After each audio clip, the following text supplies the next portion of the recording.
Thank you so much for joining us here at our opening session of the Tuesday conference for the Partnership for Strong Communities Connecticut Affordable Housing Conference 2023. We're having a bit of technical difficulties, but hopefully everyone's here. We're able to keep going. My name is Alicia Gardner. I'm the Senior Policy Analyst here at the Partnership for Strong Communities. I'm joined by Chelsea Ross, our Executive Director, who is here at the partnership as well. If you have any tech issues and you are having trouble accessing or hearing anything happening during this session, please reach out to myself or Chelsea in the chat, and we'll be able to help you off. This session is How the HOPE Partnership Built Coalitions and Enthusiasm for Small Town Affordability. I'm so excited to hear this presentation because Connecticut is just such a diverse state, and the needs in Litchfield County and Eastern Connecticut are very different than what you find in Greenwich and Stamford and Bridgeport and Hartford and New Haven. So really, really enthusiastic to hear how this group has managed to engage residents in these towns and make it a housing solution focus. So we're very grateful to have them here. And before I turn the time over to them, I'd like to thank our sponsors that make this whole conference possible. Firstly, our leading sponsor, the Connecticut Housing Finance Authority, as well as our visionary sponsors, the Connecticut Department of Housing and Wells Fargo. Our champion sponsors, the Bank of America, J.D. Amelia and Associates, M&T Bank, Webster Bank, and the Melville Charitable Trust. Finally, our foundation sponsors, the Federal Home Loan Bank of Boston, Cone Resnick, and Trinity Financial. We'd also like to highlight our investor of the session, Penrose Bricks and Mortar, for their support. As you all have benefited from, this conference is free to attend, and we're only able to provide such a great collaborative environment because of the support of our sponsors. So we're very grateful for all of the help that they've been able to give in making sure that affordable housing advocacy and coalition building is free to the people of Connecticut who are interested and involved. Couple of housekeeping items. The sessions are being recorded. They will all be shared on the partnership's YouTube channel at the end of the conference. So if there were sessions that you really wanted to get to, but this one kind of just was your top, but you're missing some, you're going to be able to go and rewatch some sessions. If there's some really great, details and things that you hear in the session that you want to come back to, maybe share with some of your colleagues, this session will be recorded and on the YouTube so you can come back to it. Please keep your microphone muted so we can listen to our fantastic panelists. At the end, there will be a Q&A session, so feel free to share your questions in the chat or raise your hand and they can call on you and have a little bit more of an interactive Q&A. And again, if you are having any technical issues, please chat with myself or Chelsea Ross, and we will do our best to help facilitate any issues you're having. Finally, when you log out of the session at the end, you'll get a notification in your Zoom events page. It'll be in the upper right-hand corner. And that will remind you to fill out a survey based on this session and your experience with the conference. It will only take 30 seconds. And we really do value your input and your opinion. It helps us plan for next year's conference as well as our events throughout the year. So we encourage you to please take that survey and help us out. And with all of that, I will turn the time over to Lon Seidman of the HOPE Partnership for his presentation. Great. Well, thank you very much. And thank you all for coming to hear our presentation today. So my name is Lon Seidman. I am a volunteer on the HOPE board. I'm also the co-chair of our Education and Advocacy Committee. And I got involved with HOPE as a volunteer because I'm on my local board of education. And one of the issues that you run into in a community when you have a lack of affordable housing is that you have a lack of students for your schools. And that's been an ongoing challenge in our region. And that was what kind of motivated me to get involved with the organization. We have a bunch of slides to show you of some of our projects that we've been working on. Joining me today is Tony Lyons, our president of HOPE, and an expert, I think, on a lot of the matters that we deal with here. And Tony's leadership has really helped us take a lot of ideas and make them into reality. We're also joined by Carla Lindquist, who's our executive director, And she's been a great addition to the team, helping keeping us focused and helping a few of our current projects get through to the beginning phases. And we're very excited about the work that she's done. And also Jim Crawford, who's sitting next to her, he's going to provide us some stories about some of the residents that he's met being involved in Hope for many years. And he's my co-chair on the Education and Advocacy Committee. And he's also my 7th grade social studies teacher. So we come full circle. So you'll hear from Jim and Carla and Tony in a little bit here. So let me share our deck here. Hopefully it works. There we go. And I just have to do one other thing here because I do want to share. Here we go. Perfect. Okay. So the organization Hope began in 2004, and it started more as a group of volunteers looking to advocate for an idea, which is affordable housing in our region. We are a grassroots nonprofit. Carla is our paid staff member, but everyone else involved with the organization is volunteering, and we have a lot of people with a lot of expertise in many areas that help contribute to this. And one of the things about the region that we are operating in is that we are small towns that very much rely upon volunteers for everything. And one of the things that happened here with Hope is people got more involved in the cause, began to see that they could actually make some impact here by going from advocating to doing. And I think that's something you'll see as we work our way through the presentation today. We serve the lower Connecticut River Valley and the shoreline. So that's basically south of Middletown. We have, as you'll see in a few minutes, projects in Madison. So we kind of go out into that area, but mostly in that smaller section of the state. So far, Hope has created 33 affordable units in Essex and Old Saybrook.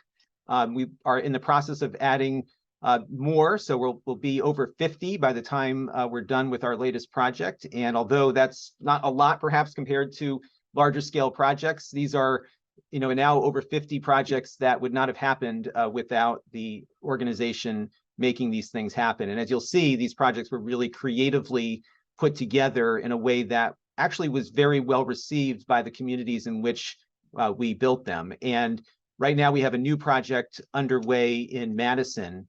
And I don't know if this was on purpose or by accident, but a lot of what Hope has been doing, creating these housing opportunities and projects, a lot of this is focused on underutilized properties in a community. And you'll see in all 3 examples that we'll have here, each of these are properties that were not up to their highest and best use, and we brought them there.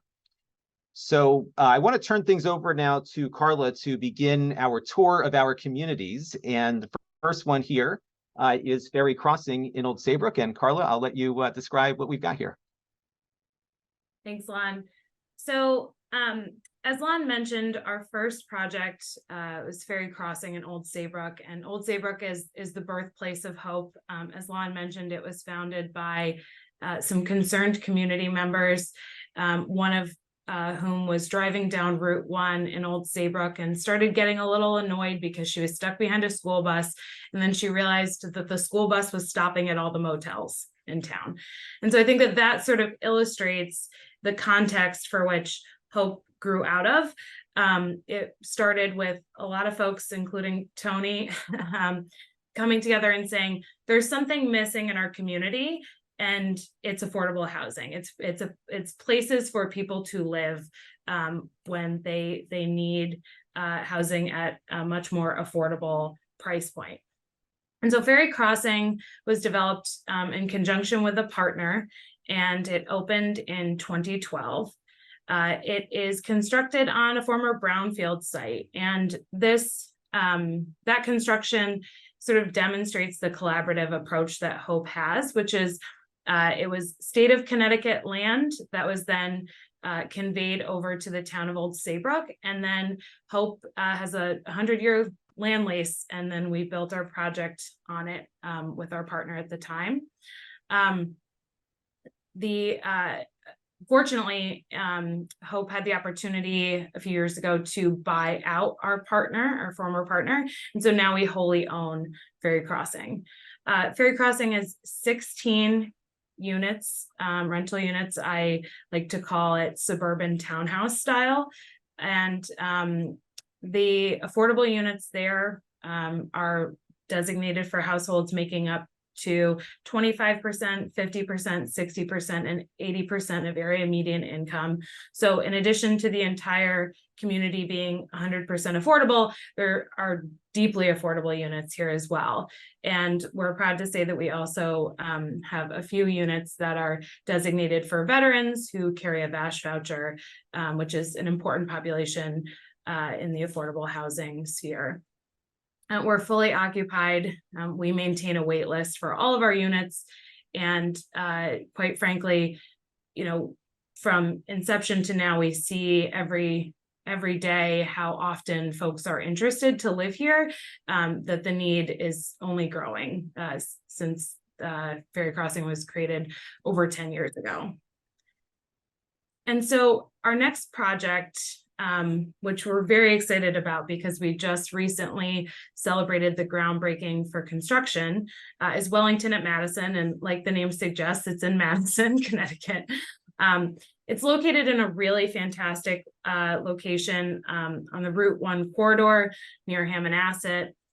It's very close to a lot of amenities, which is very important to Hope when we're citing our projects. They need to make sense from an access standpoint. They need to be accessible to transportation, to resources, amenities, and this definitely is one of those locations. We have 27 units under construction now. They will join 4 existing units. So at the end of construction, there will be 31 units in the community.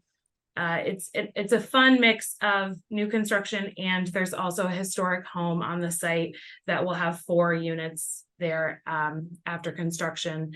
And it's important to Hope to maintain a lot of those architectural components when we can. And I love the idea that folks who live in Madison now, grew up in Madison, will be able to drive by this community when it's done, and they'll see that same historic home that's been there for over 200 years.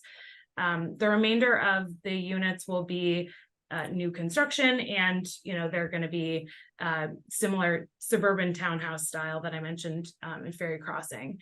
And we're developing this project in conjunction with a partner, the Caleb Group, the Caleb Foundation out of Massachusetts. And that, again, is sort of demonstrates Hope's approach to doing things very lean and efficiently. So when we look at a project and we think, we probably can't do this on our own, but we know that it's a great project and we should get it done. We have the wherewithal to get a partner in there and do it together. This project will have 7 market rate units, but the remainder will be really truly affordable. We'll have 25%, 50%, and 60% AMI units, and those will be 1 and 2 bedroom units. And then I'm going to turn it over to Tony to talk about our case study community, the Lofts at Spencer's Corner. Thank you, Carla and Lon. As Lon said at the beginning, I've been with Hope since the beginning, all 20 years, and was there at the original meeting literally in a church basement in Old Saybrook. And I have to say that nobody ever predicted, I don't think at the time, that Hope was going to be as successful as it's been. And there's a lot of reasons for that, but I think some of the reasons that are already touched on, that we are a grassroots organization. We're volunteer driven for the most part. Carla's our only paid staff. And so we take an approach of collaboration with the towns, and all the towns we work in are fairly affluent, not very diverse, high opportunity communities. And so there's a lot of potential for NIMBYism in the places where we work. And we've been able, for the most part, to avoid those problems in the projects we've taken on. And we wanted to spend a few extra minutes on this project in Essex, the Lofts at Spencer's Corner. It's in the Centerbrook section, which is a town center, one of 3 town centers in Essex. Essex is a very beautiful, picturesque town on the river with a lot of high-end homes. And this was a building that was built in the 1980s as a commercial condo. It was 100% commercial. and it was going through some rough times. There was a high amount of vacancies. There were some units that were in foreclosure, and there was concern among the community that this building could potentially become vacant, and create a blight on the area. So we were approached by some of the owners of the commercial condo, asked if we would be interested in looking at converting the second and third floors into residential spaces and maintain the first floor as commercial. And, going to Lon's point earlier, this is a great example of an underutilized property that, when we looked at it, we thought this could be a great location. It's right in the town center. It's located near shopping, near banks, right near the elementary school next door. And it could offer the residents a lot of, really good amenities and make it a very walkable, transit-oriented type of project. So we jumped right in, and the pandemic started right after we started working on this, and did not deter us. It was quite an ambitious undertaking. We had to, everybody hear me? I don't know if Did you hear me? Did I black out? Oh, no, we can hear you. Sounds Can great. you hear me okay? Hello, I'm back. Can you hear me okay? Yes, we Okay, can hear sorry. you. Sorry, my internet's kind of acting funky. So anyway, it was quite an ambitious undertaking. It was not the kind of project that a for-profit developer would take on. There were a lot of challenges that came with it, including the idea, of converting a commercial building into a mixed-use building. We had to go through, extra approval process with the town. We had to go through a lot of design challenges, and the biggest challenge was negotiating the purchase of 13 individual commercial condo units with 13 different sellers, and convince all of them that this is the best thing for the property. And most of them were all in. There were a couple that were not, that were less enthusiastic about it. But we were able to convince everybody to work with us to make it happen. So thanks to some funding from the Department of Housing, as well as Essex Savings Bank and the Federal Home Loan Bank, we managed to get the project completed in 2021. It's about a $6 million project, which included extensive site work.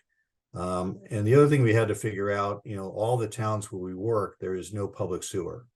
So we had to make sure there was septic capacity to do a project like this.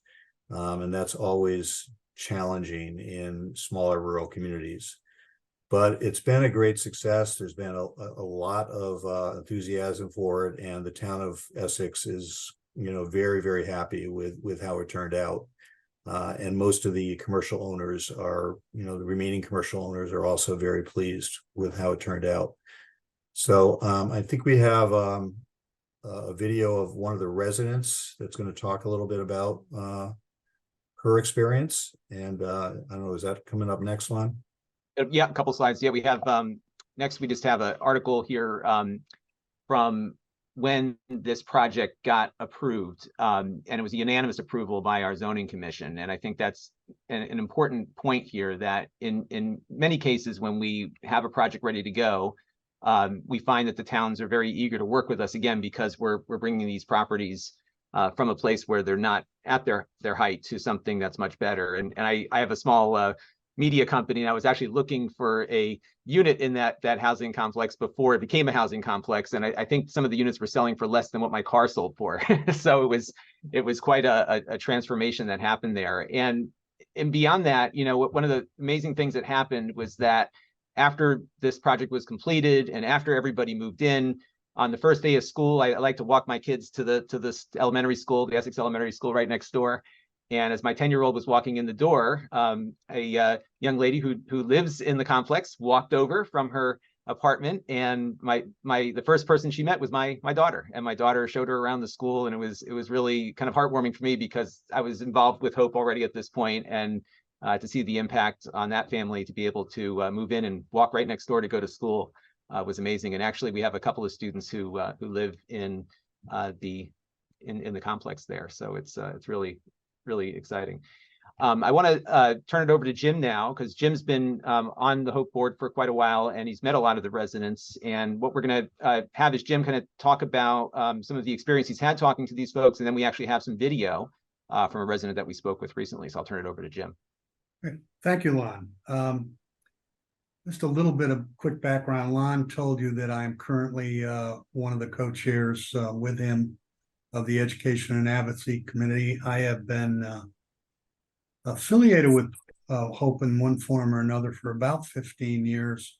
I started when I was an elected local official in Westbrook and was asked to be part of the advisory board, and I later became part of the board, the membership board, and then was fortunate enough to be on the executive committee for a short period of time. So I've been part of and known about Hope for quite a number of years.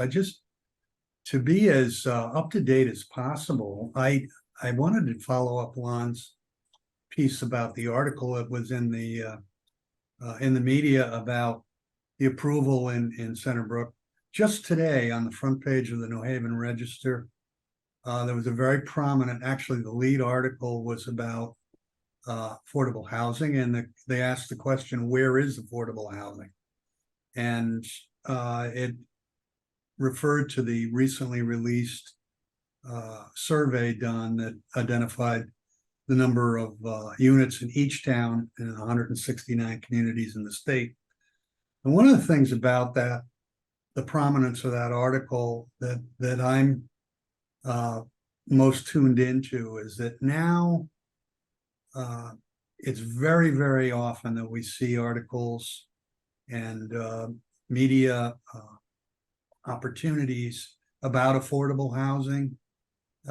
15 years ago, that was a term that needed all kinds of description because people had all kinds of visions in their head about what affordable housing meant.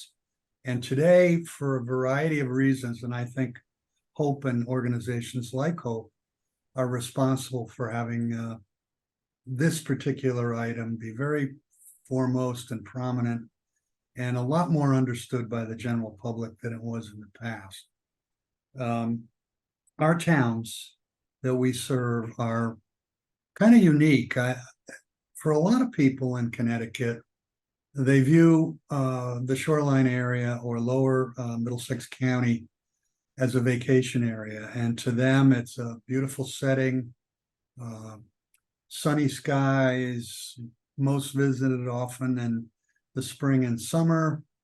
And they don't really get an idea of what the year-round presence is like in our communities. And to sustain a primarily vacation land tourism oriented area, there is a significant portion of the population that is engaged in service occupations that don't necessarily pay the highest wage or provide sustainable year-round employment.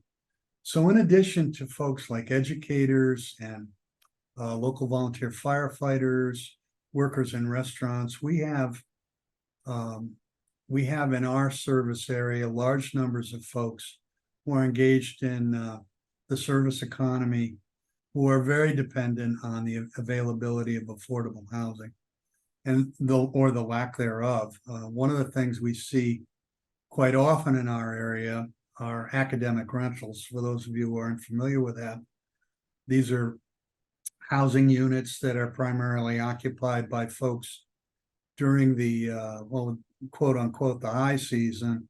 And then during the remainder of the year, they're rented out to individuals primarily who are dependent on this kind of transition housing or transient housing that is available between September and May. And then, of course, the rates go up to the point where those folks have to move out. I was acutely aware of this kind of situation as a teacher. Lon mentioned that I was in fact a teacher of his, and I taught in Westbrook for 38 years, and we knew pretty clearly when that transition period was taking place between the academic rentals and the summer seasonal rentals. because a substantial number of children were impacted by this. Either they moved out to campgrounds or they were in cars. Very often they went to relatives who were inland, but they very rarely stayed along the shoreline or along our catchment area because of the rates were too high. So I think one of the things that's really important that Hope has provided now is a stability for the folks who are able to be part of our residences in our communities. You can't emphasize enough as an educator how important stability is for children. And when I say children, I'm talking about individuals all the way up to 18 or 19 years old, and their capacity to have a foundation where they know there's dependability and that they can thrive in that and not have to worry about it.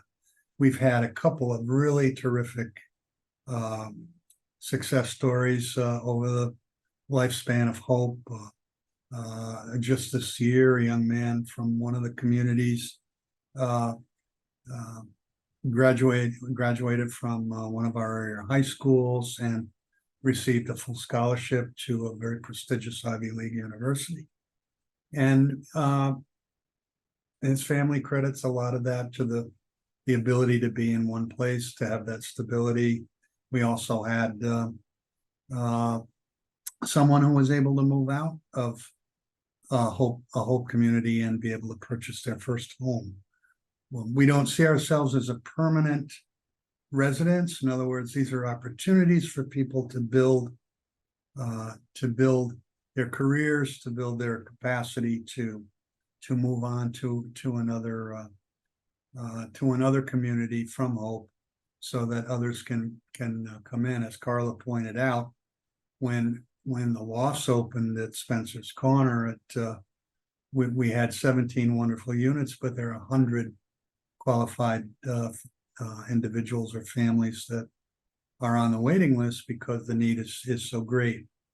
I just say one more thing about this before we hear from one of our residents, and that is that when we talk about the volunteerism that's part of Hope, while we have an incredibly competent and outstanding professional to help implement things, it's the volunteers that make this work. And I think the word that most resonates for me is tenacity. That a couple of these projects never would have happened in reality in a world where a developer came in or there was a for-profit scope to it, because it took too long. It was tedious. It was more than just time consuming. But because of the nature of these small communities and because of the experience with volunteerism, our towns work because there are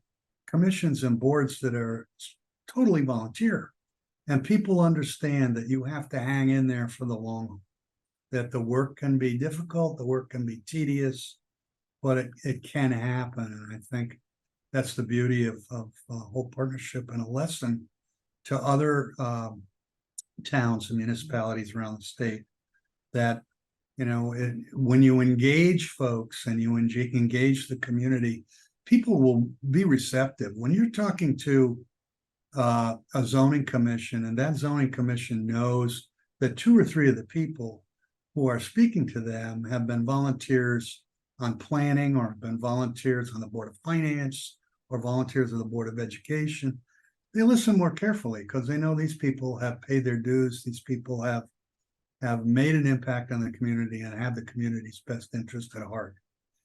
So what we'd like to show for you next is an interview with one of the residents at Lofts, and she provides a testimony that none of us can give because she's living it.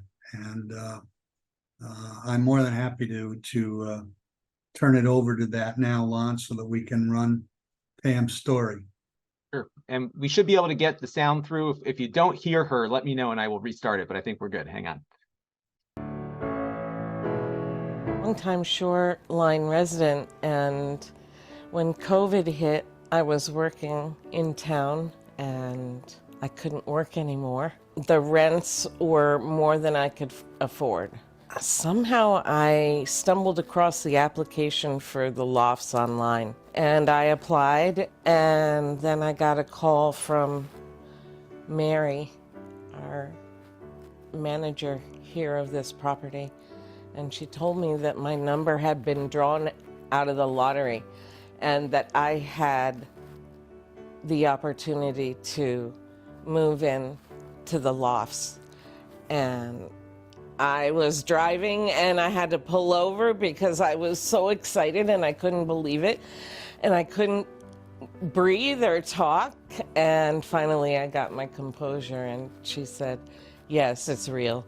And I was just overwhelmed with gratitude. I'm an artist and I have exhibited in 4 galleries in town. And that I feel like is really a blessing for me. I have my bank across the street. There's gas. There's the cafe, the French cafe, and the music school and restaurants, eye doctor, dentist, right here. I love it here.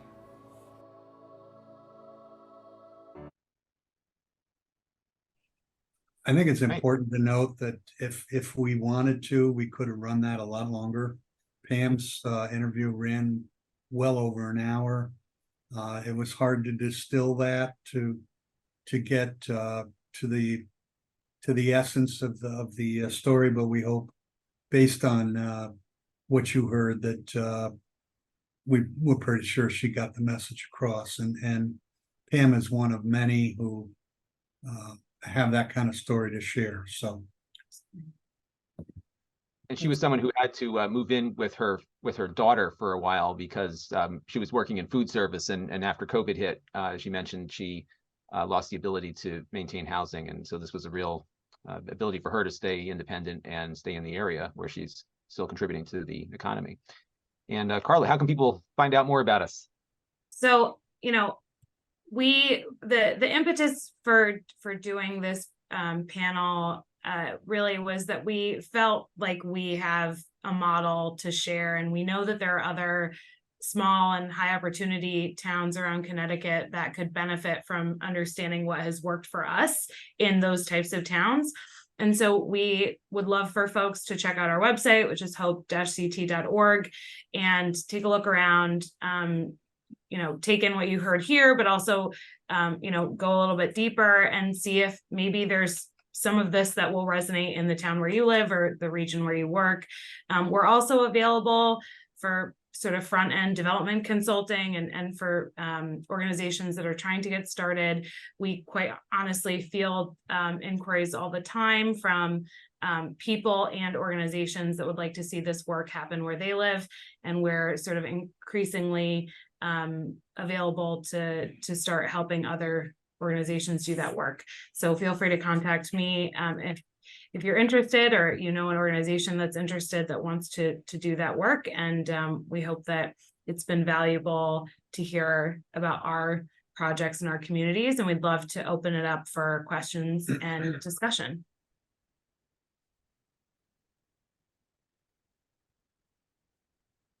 And if you have questions, I guess we can do it a couple different ways. One is you can raise your hand, and I think that will pop you up on the top of our Brady Bunch Zoom call here, or you can leave questions in the chat as well. While we're waiting for any potential questions, I just want to acknowledge that we have both a funder and one of our previous project attorneys in the audience. So great to see some familiar faces. And it was fun to celebrate with them at the Wellington groundbreaking a couple weeks ago. And Liz Stern has a question, so you can unmute and ask. Hello from Stonington, Connecticut. So that's a shoreline area that I'm sure everybody is familiar with. And I can't thank the panel enough for the wonderful presentation that you just had. I am energized. I would just like you to walk through how someone, what are the initial steps? Let's say a developer wants to work with you, and we're on board. I'm a member of the Housing Opportunities Commission in the town. Can you just do it some, like, what ifs? How did Wellington get started? You did a great job in Essex, but what does Hope do? Is Hope a partner? I know you own one of, I think, is it the property in Essex possibly? So could you just go through the initial steps? If Stonington called you, our commission, what would you do with us? Thank you very much. So I can start this off, and then obviously Tony and others, if you want to add more. But so Hope wholly owns 33 units in Old Saybrook and Centerbrook, and then we're the minority partner on Wellington, which is 31, which will be 31 total units. And every project is different. So that's an important thing to keep in mind, especially the type of projects that Hope does. They're all unique, and that's because they're based on the very specific conditions or contexts that exist in the town and around the parcel and around the community in which they're based. And so for a project like Wellington, that was actually brought to us by the prior owner, and they asked, is this something you might be interested in? So we bought that project with an approved site plan with 4 of the units already built. And so that was one way of doing that work. I will say, you know, in the short answer there is that you really need to have some identified parcels. You need to have some idea of where you would put the housing in your community. You would need to understand where there's the potential for redevelopment. Is there an old strip mall in a great location? Is there you know, a blighted building that needs to come down that would be great for housing? Or is there, you know, is there a greenfields parcel that is in your plan of conservation and development, and that you're just looking for someone to take the next step? And so that would be, from my perspective, that would be the first thing that a town or a person or an organization would need to have identified before they come to us, is sort of some idea of where you would be putting it in your community. Very reasonable and very doable. Thank you very much. I'm sure you'll be hearing from Stonington. Great. And we have a question in the chat from David McCarthy, who wants to know, what kind of opposition, if any, have you experienced in getting approvals for these developments? Tony. Yeah, I can try and answer that. Hi, David. You know, we have not been completely able to avoid opposition. There's in every town there is going to be an element of skepticism, and I think we've been able to be pretty effective at kind of winning over skeptics as early as possible through the kind of the groundwork that we lay through our education and advocacy committee, as well as the fact that, you know, we're all out there on our, you know, all of our board members are out there talking to people all the time. You know, we're fortunate that we have elected officials who have been very supportive of Hope, from first selectmen to state reps, state senators, and you know, talk us up all the time as good partners. But you know, it really comes down to site selection, and I think it's our preference to find projects where the town comes to us, as opposed to us going out and trying to impose a project on a community that may or may not want that project. So at the moment, you know, we have a properties committee that is in charge of looking at potential new projects, and we are constantly looking at opportunities. At the moment, we probably have 3 or 4 different opportunities that we're kind of weighing as to whether we want to pursue or not. In most of those cases, it's where the town has come to Hope. Either this first select person has approached us, or a property owner has approached us, or some volunteers in a town has approached us and said, you know, we really think this could be a good fit for Hope. So, you know, there's plenty of projects to be done out there. We really try and you know, make sure we're pretty selective about taking on a project. We don't want to go down the road of being in front of an angry mob. they don't want us. That's not how we want to operate. So I think that's probably answers your question, but I don't know if anybody else wants to chime in. Well, I think part of what makes this work again is that there are members of our board and there are residents of various towns that we work in who have credibility. And as Tony said, the primary concern is the site. But also, I think when you have local folks who are advocates or local folks who have a vision for a particular property, it makes a huge difference. The first project in Old Saybrook received pretty much zero opposition.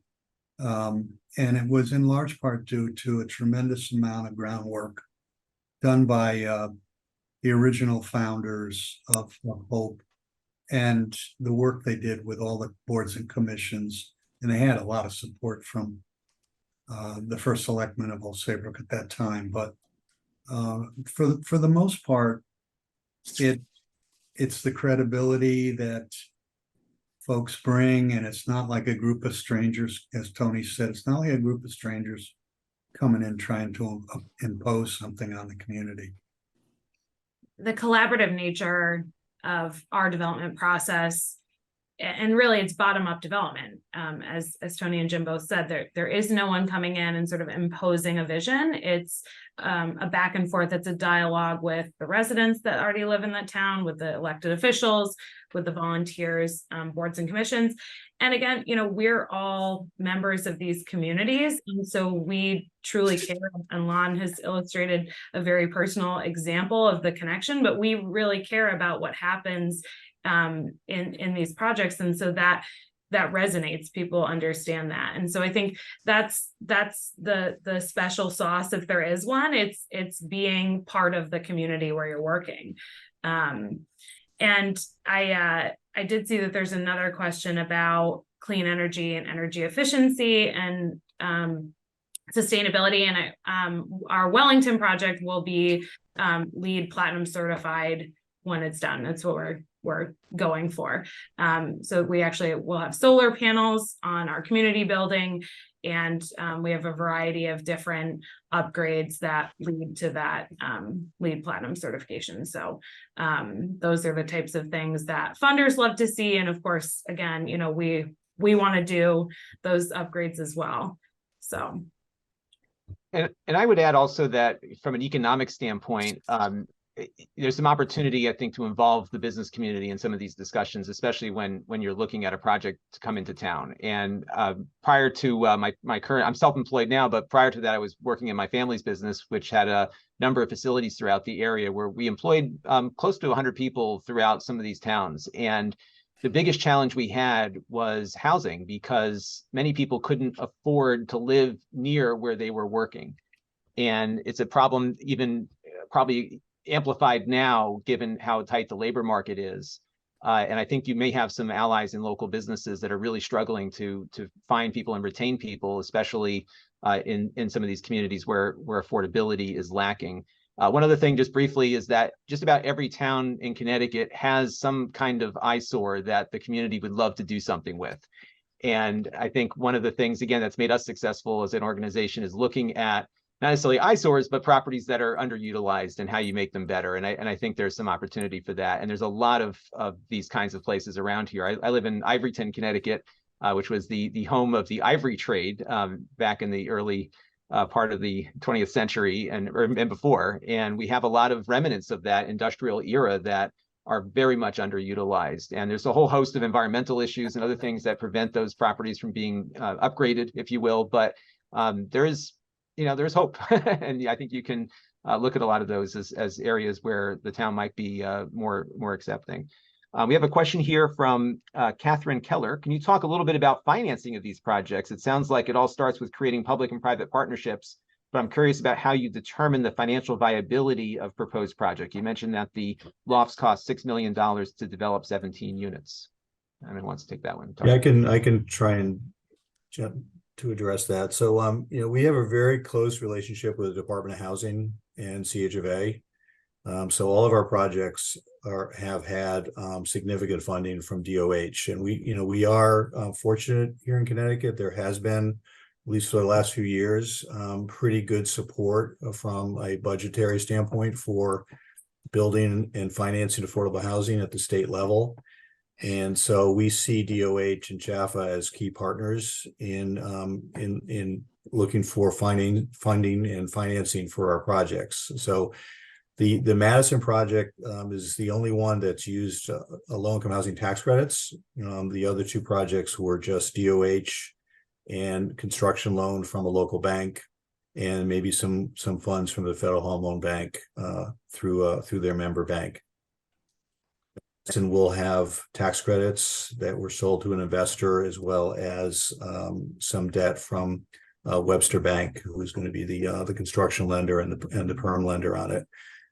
So these deals are all different in terms of what they need for financing, but they're all expensive. Things are costing a lot more these days to build.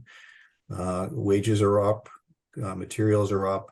So it's much more challenging environment to finance these projects. But like I said, there is significant dollars available at the state level and the federal level for building these projects. So ironically, the funding is really the least challenging part of putting these deals together. The hardest part is the front end work, getting the local support, getting the local approvals, and then putting the idea and the concept together and building that community support to get it to happen. If that all happens, the dollars will flow. We'll find the dollars. And in terms of our process for determining the financial viability of the projects, in a lot of ways, we often will back into that feasibility. So if we have a parcel identified, and then we can tell from some preliminary engineering evaluation how many units we might be able to get on the property or bedrooms, then we can sort of figure out what we might be able to pay for acquisition by thinking about what the rental income will be. And then to Tony's point, there's a variety of different options for funding that come into play for finalizing that capital stack to get us to the end of the project. But the beginning stages are really, you have to start to do some estimates, and then as you move along and do more testing, more engineering work, those estimates get more concrete, and you can start putting together your financing package in a complete picture. All right. And any other questions? You can raise your hand or leave it in the chat and we will answer it. But while we have about, Chelsea, I believe we have about 9 minutes left. That's what I show on my, that's what I show on my end here. Great. Well, while we're waiting for more questions, I'll ask Tony a question, because Tony, you've been with us from the beginning, and the organization started, as we kind of alluded to earlier, as a kind of an idea, and then it became more than that. Can you talk a little bit about that transition of when did you, in your mind, did it go from being an advocacy thing to something where you thought maybe you could do something about it? Because the first project we didn't talk about here, did we? It was actually something a little smaller. Yeah, the first project was a very small homeownership condo development in Old Saybrook, where a local builder approached us. They had heard about Hope meeting and said, would you be willing to partner with me? I want to build 6 condo units, and I'll set aside 2 of them to be affordable. And so we ended up building that project, and that kind of got us off the ground. But it really was just an idea, and I think the idea was to promote the idea and educate the public about the need. And then after we kind of did that for a few years, we realized, it's probably not going to happen on its own. We probably need to actually find a site and try and build it ourselves, because if we wait for someone else to do it, it's not going to be right. It's not going to be the right location. It's going to be too big. It's going to be ugly. Let's just figure out how we want it to work and create an example that we could then point to in other towns. And that's exactly what happened when we built Ferry Crossing. We were able to say to other towns, this is what we're talking about. We're not talking about, some high-rise public housing that you might see in Chicago. We're talking about, moderately scaled, well-designed, well-located properties that will enhance the neighborhood and not detract from it, and would be a place that any of us would be. So that kind of really resonated and allowed us to kind of move from there. And we have a question from Sarah Locke, who mentioned that we've mentioned problematic parcels or structures as targets. Have you had success converting existing structures to housing? And I would say the lofts are a good example of that, right? Yep. It's an adaptive reuse project. So as Tony mentioned, when he was describing the lofts, it was originally a commercial condo building, and we renovated the second and third floors mostly to be apartment rental units. And Rohan Freeman asks, Tony, what's Hope's geographic reach, and how big of a project can you take on? So no project is too small, right?